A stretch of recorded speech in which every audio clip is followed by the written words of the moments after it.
Good afternoon, everyone. This is Joe Malash, and I am the superintendent here in the Cherry Hill Public School District. I am thrilled that you are able to join me today for our second online lunch with the superintendent of the 2017-2018 academic year. It is almost the end of October. This has been an incredible first 7.5 weeks of school for all of us. It's been nice to be out in the schools and to see folks. If I've not gotten a chance to talk to you individually, please make sure you stop me at one of our next events. Today, I am thrilled to introduce Mr. Tony Saporito, who is sitting to my right. Mr. Saporito is our District Director of Security. Mr. Saporito has a very important position here at Cherry Hill Public Schools. Part of his area of responsibility involves presenting the annual Violence and Vandalism Report to the Board of Education. This past Tuesday evening, on October the 17th, Mr. Saporito presented the annual report to the board. So I've asked Mr. Saporito to join me today just to kind of explain to everybody a little bit more in detail about what is the annual Violence and Vandalism Report. What do we have to do, what do we record, and what do the numbers mean? So I'm going to turn it over to Mr. Saporito. He's going to talk a little bit about where we are and what we're doing as a school district. Now let me remind you, if you have questions as we go through this for Mr. Saporito or for me, or questions about the district that do not relate to the Violence and Vandalism Report, please remember you can email them directly into us through the public information site on our website, or if you are watching us on YouTube, you can put the questions directly through in the chat section in YouTube. Mrs. Barbara Wilson, who's our public information officer, is seated here with me today at the table. Mr. Don Bart, who's our director of operations, is also here in the room. So if you have questions, send them in. We've received a couple of questions already today, but we're always looking forward to more questions. So Mr. Saporito, tell Cherry Hill and the world, what's the annual Violence and Vandalism Report, what do we do, and why do we do it? Well, thank you, Dr. Malash, for the time today to put this out to everyone. The Violence and Vandalism Report is it's ran by the Department of Education. They have a website that gathers critical data on 5 different categories and then subcategories to them on critical incidents that involve school safety. The categories are violence, vandalism, weapons, substance abuse, and harassment, intimidation, bullying, otherwise known as HIP. And each one of those categories have subcategories that each one of the incidents that fit the definitions get recorded. It's incumbent on the building principals, and sometimes it falls to the responsibility of the school nurse or the school counselor to fill out the form and upload it to the state system. And then twice a year, I'm required by law to report to you and to report to the board the numbers, and then the numbers, our numbers get transmitted, our final numbers get transmitted once in mid-January and once in mid-June to the state, and they're recorded for anybody to see. Nice. So Mr. Saporito, so all 600 plus school districts in the state of New Jersey, everybody has to do this? Every public school district is required by the state DOE to report the incidents that are covered under the definitions in the electronic Violence and Vandalism Report system. Excellent. And then, so when you did your presentation the other night, you went through some of the numbers. Tell us, what are the numbers? Tell us about our school district from last year. Have you seen trends? Have you seen positives? Have you seen things that we want to look more deeply into? We take a 5-year snapshot of the numbers over the past 5 years. Over from the school year starting 2012-13 to last year's school, or I'm sorry, the year before, 2015-16, the numbers had steadily increased, but most of those numbers were HIB, and the reason they increased a little bit was because there was more awareness, not only from the students, but parents and administrators as HIB began to grow in the state. Okay. So those numbers went up, and they were driven by the HIB numbers. This year, last school year, 16-17, our numbers are actually down a little bit. 15-16 was 203 incidents under those 5 categories I explained. And in 2016-17, which is, of course, the immediate school year prior to this year, is 185. And that number also includes 2 duplicated events, so the number is really 183. So it's down 20 incidents from last year. Okay, from the previous year. I'm sorry. So 183 incidents across each of those different categories. Correct. Right. So that's we are the 12th largest school district in the state of New Jersey. Round numbers last year, around 11,300 kids, 182 days of school. So that's a pretty relatively low number, I would say, right? Pretty successful. Yes, I believe it is. And again, there's critical categories in there. I think violence is very critical. We're down from 51 in 15-16 to 39 in 16-17. Okay. Vandalism down from 24 in 15-16 to 16 incidents in 2016-17. One of the anomalies of the report, and with just looking at numbers and without seeing the actual incidents, there's a weapons category that we have to report on, and that is always low in Cherry Hill. And all of those events, or all those events that are sent under the weapons category, none of them involve the use of the weapon. It's a possession of a weapon, and in each and every case last year, the 16-17 school year, it was some sort of they forgot to take it out of a bag, or somebody wanted to show a friend and they just didn't realize what they were doing. But none of those weapons were used in offenses. And what were they? So what do we classify there as a weapon? What does that include? The weapon can be anything that's used to try to injure a person. So it could be the classic weapon, a handgun, right, a knife, but it can also be, as we've seen back in one of the previous school years, a pen that was used to try to inflict harm on an administrator. So it's not necessarily a weapon every day, but if it's used in that manner, then it's a weapon. And the incidents last year? The incidents last year were all, it was 4 folding knives that just happened to be brought into school, and 1 partial blade that got left in somebody's backpack but was displayed in school. And the zero tolerance that we have for anything along those lines to keep the kids safe. It all gets reported? Correct. Anything involving a handgun in any of our schools? No, there has not been. Nice. Thank you. They're separated. You know, I should have. So this is your 3rd year, 3rd school year in the district. Just yes, sir. because we've known each other for a long time. Just for the folks, can you tell folks what was your background prior to joining us as the district director of security? My background is the Cherry Hill Police Department. I started there in 1986. I was a patrol officer, and steadily moved up the rank, detective sergeant, lieutenant, and then I finished my career in July of 2015 as a captain. Excellent. So 29 years. Yes, on the 29 department. years. Yes. And now in your 3rd year here in Cherry. I am. Yes. Excellent. So continue on with your information. I appreciate that. If we look at some of the, if we look into some of the numbers, into some of the subcategories, the important ones, under the violence category, the assaults, they're broken into assault, fighting, sex offenses, and threats. Okay. The numbers are generally down, or are down from the previous year, 15-16 school year. Assaults are up a little bit, 21 from 12 the 2 years prior. Fighting is down, which is a great testament to what's going on in the buildings themselves, from 15 to 6. Sex offenses are down 1, 4 from 5, and threats are way down from 19 to 8. Okay, very good. In that critical category. Also, we discussed the weapons category, the 5 things we already discussed that. The substance abuse category, we saw a little a rise in that this year, especially for the use of a controlled dangerous substance or alcohol. But those numbers were driven. There was a little anomaly again this year with that, or this year with that, or last year I should say with that. 4 incidents accounted for 19 of those reports. Wow. So 1 incident had 8 people involved in it, 1 incident had 3 people involved in it, 1 incident had 4, I think 1 had 5, and another 1 had 3. So there was a lot of duplication. Unfortunately, in other categories, they can be, if there's a certain amount of victims or a certain amount of offenders, they can be added to the 1 incident. But with this, because the students are sent out for drug testing or for alcohol testing, each one has to be counted as a separate incident. So that's why that number goes up a little bit. And then, Tony, those are the positive results that come back. Correct. They're positive results from observation by a school administrator or the school police or anybody really, or a teacher. And if they feel they're under the influence, they get sent out and they get checked for the safety to make sure that there's going to be no after effects. Absolutely. Medical concern, right? Because Correct. of behavior, and we don't know what the kids have ingested, and our primary concern is their health and safety in terms of where they are. And folks, and out in the community, it's one of the things that we discuss with the children within school on a regular basis, right? The use of controlled substances is something that we all need to take responsibility for, right? Talk to your kids at home, ask your kids, make sure that you are aware of what's going on, but we all need to be a part of that. Correct. And Mr. Goodwin asked a very good question the other night about the opioids, and that there's everything's bad. But the opioids in the state of New Jersey are out of control.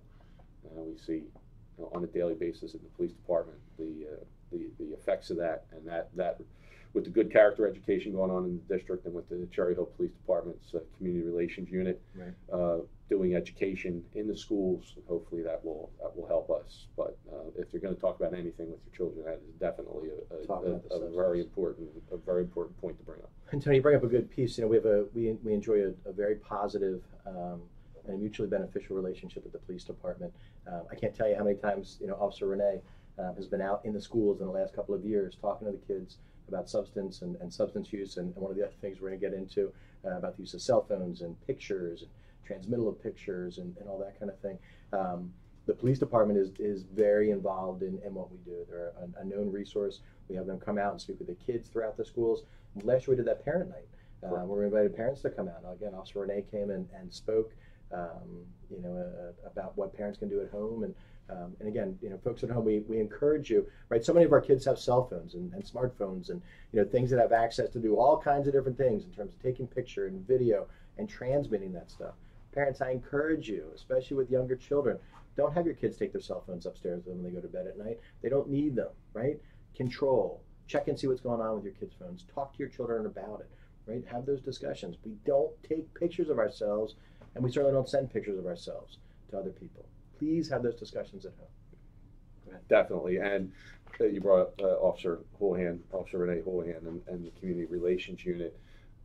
Before it was safety, you know, we're just worried about safety getting to the school bus and off the school bus and from your house to the school bus. It's expanded so much over the years.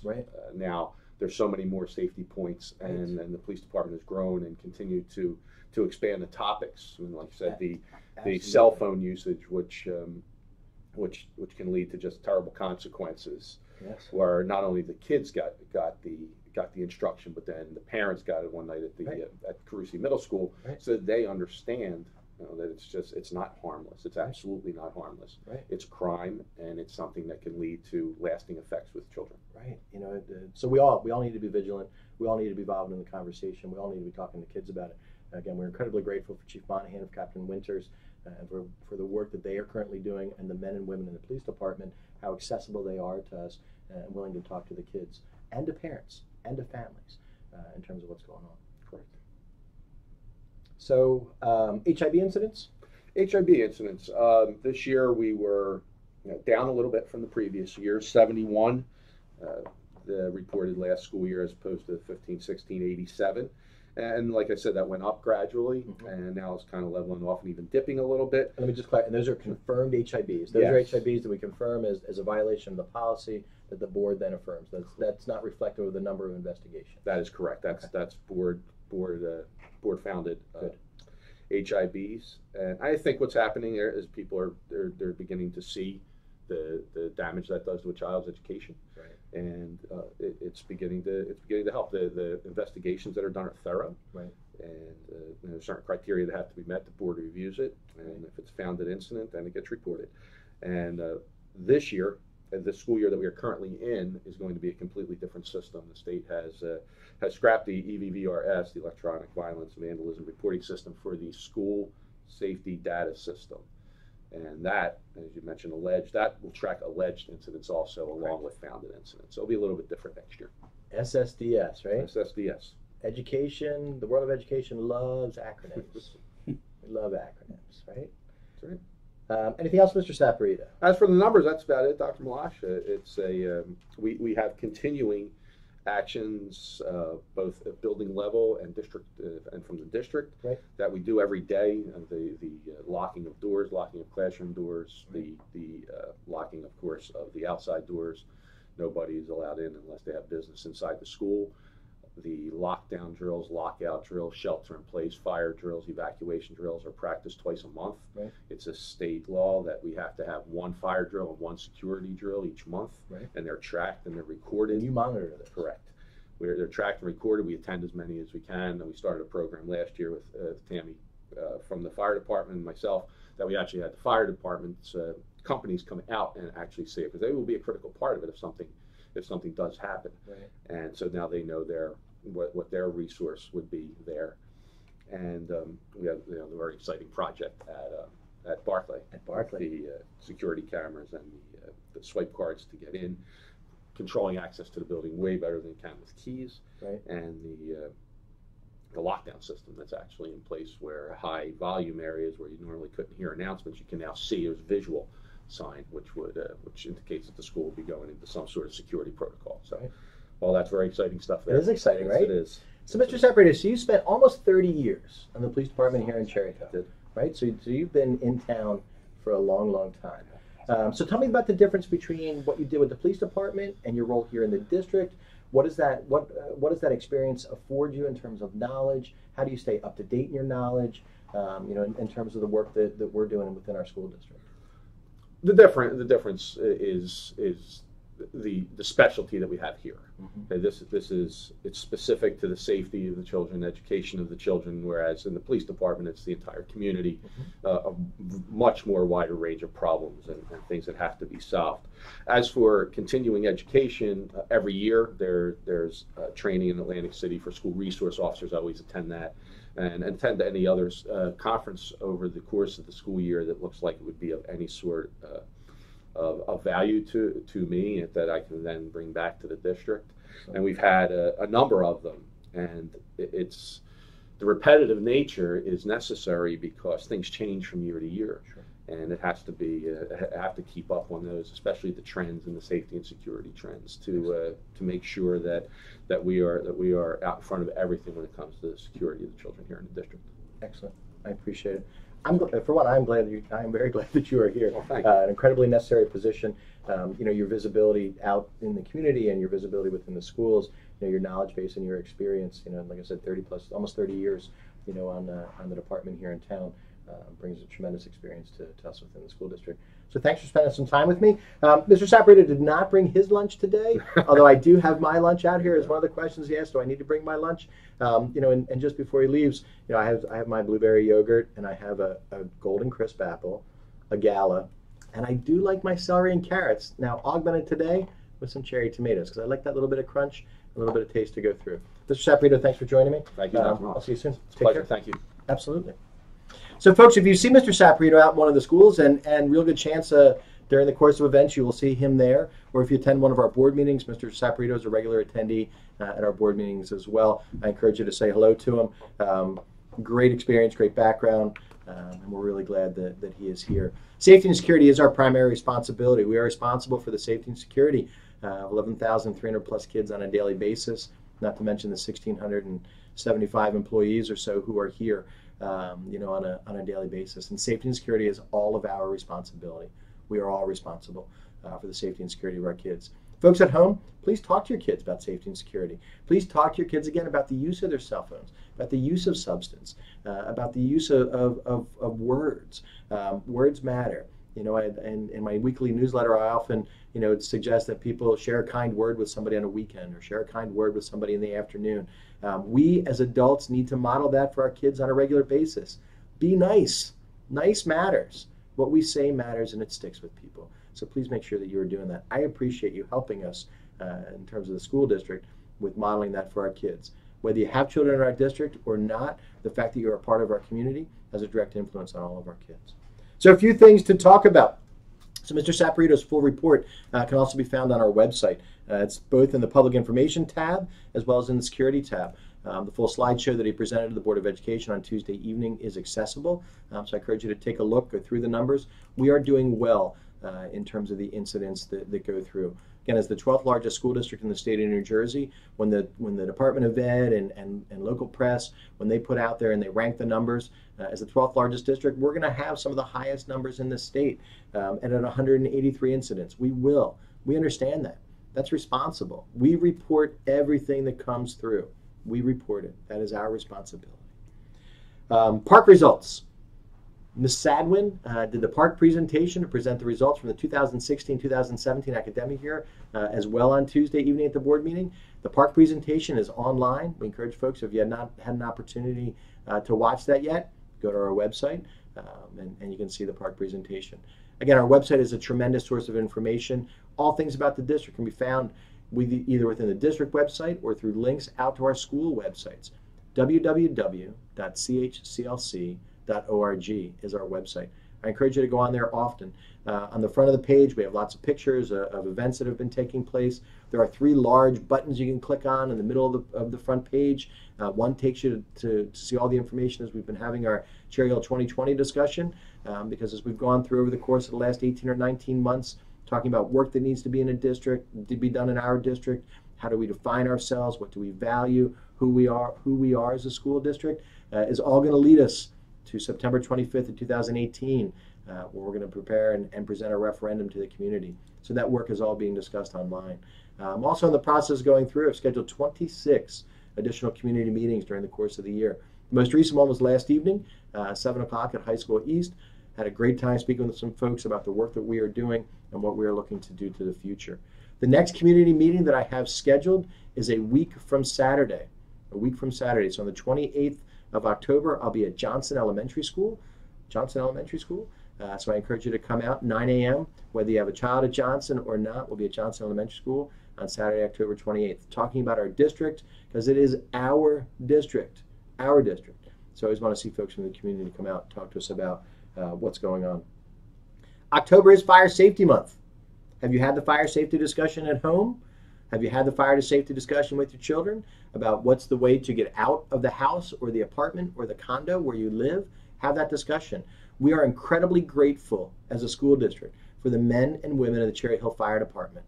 Our fire department, the members of our fire department, are on duty 24 hours a day, 7 days a week, 365 days a year. Those men and women are incredibly special to us as a school district. Each of the firehouses is very involved in our schools. They send the trucks and the equipment, and the folks go out and meet with our children on a regular basis. So when you see a firefighter, thank them. Thank them for our service. Thank them for their service to our community. Happy Fire Safety Month.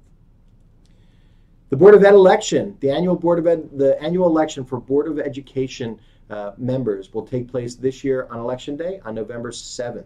Please make sure when you vote on Election Day, you look to vote for the Board of Education candidates that are listed. There are 3 three-year seats that are available this year, and there are 5 candidates running for the Board of Education. We have biographies of each of the 5 candidates are on our website. So if you want to find out more information, please make sure you go to the website. I also tell you the Cherry Hill Sun did a nice article about the candidates forum. If you want to see more information about the questions and answers from the forum, see the Cherry Hill Sun. They did a nice article about the forum that took place. Halloween is coming up very quickly, October 31st. Many schools, in many of our schools, there are Halloween observational Halloween. There are fall parties, there are activities that take place. Information about specific activities within the children's school will come directly from the principal of that school. If you have questions, contact the principal. See the school website, contact your PTA, find out information through there. We did have a couple of questions come through earlier today that people would like to have answered. So the first one is, why is the bond referendum vote going to be on September 25th, 2018, instead of Election Day next year, November 6th of 2018? So the state of New Jersey is very specific about the dates when a bond referendum vote can take place. There are very specific dates. We can't just randomly pick when it will be. One of those dates is Election Day each year. We want to make sure that the vote is focused specifically on the referendum, is why we chose September 25th. We do not want this referendum vote to get lost in all the other things that are being voted for, additional questions that may be that come through in a general election. So that's why we decided to have the vote on September 25th of 2018. Another question that came through says, I hear that there is a specific process for voicing a concern about my child's school. Would you please go over that? I would be happy to go over the specific process. If you have a concern with your child's experience in school, the first place to contact is always the school. If there's a question or concern about what's going on in the classroom, I encourage you to contact the teacher. If you have a question about something, or if it's not, you don't feel that you've received an adequate answer about what's going on from the teacher, contact the principal. Or if it's in one of the secondary schools, the assistant principal. But the conversation should always start at the school. We always try to address the problems where they exist and where they begin. If you contact me, and folks certainly can contact me, one of the first things I will do is refer it back to the school to see if a question has been asked and answered at that level. So please always make sure that you go through and contact the school first. We always like to talk about where the answer can best be answered, and we always find that the best place to answer it is at the school. Mrs. Wilson, on the wall behind me is art from one of our elementary schools, and this month we are featuring art from Sharp Elementary School. So I was thrilled because 2 weeks ago we had the students from Sharp came out with Mrs. Tierney, who is the art teacher at Sharp Elementary School, to see their artwork hung on the wall. And again, one of my favorite days each month is to spend time with the children so they can tell me what their inspiration was with their artwork, how they designed it, how they chose the colors, and how proud they are to share what they did and how proud they are to share what they created. It's a special thrill for me to be able to have this in my office each month, and even more exciting because we rotate it about once a month. And have different children come in. We do it through all the different schools over the course of each year. So I'm grateful to Mr. Mishiosha and to Mrs. Tierney for sharing the children's artwork. In November, there'll be different artwork will be hanging up, and I'll be happy to share that with you as well. A couple other points to address. I've started this week with my town hall meetings. I do town hall meetings at our secondary schools each year. So I meet at all 3 of the middle schools, at our 2 comprehensive high schools, as well as at our alternative high school. So I met with the alternative high school students yesterday, had a phenomenal discussion a little over the course of an hour. So true, so honest, and so articulate that the students are about their experience in our schools, sharing their voice and what they do. Tomorrow I'll be over at High School East. Josh Sadikoff, who is the student board rep to the Board of Education, I know has a series of questions and topics for us to talk about, so I'm looking forward to spending time over at High School East. Then in the next couple of weeks, I'll also be at High School West and at our 3 middle schools. So folks, thanks for joining me today towards the end of October. If you have questions, you have follow-up, please make sure you contact us. Stay in touch with the district. Please, if you have questions about Cherry Hill Schools, ask the Cherry Hill Schools. I encourage you always to weigh what you see on social media. I retweeted out again last night because I heard from a lot of folks, listen, there's stuff going on social media. Can you just remind folks that just because something's posted online does not mean that it's true, right? Folks have lots of reasons as to why they post things. Please don't take what's posted on Facebook or on Twitter or on other social media platforms to be factual and true without checking it out. You have questions about us? Ask us. We'd be happy to answer them. Check our website. We do our community questions are on there. When you go on the website, there's a quick question feature under the community tab. Thanks again for joining me. Look forward to seeing you out at our events. Look forward to the end of fall sports. If you haven't been out to see our fall sports teams, please go out and support them. We have fall concerts are coming up, and then the plays begin very soon. Look forward to seeing you all.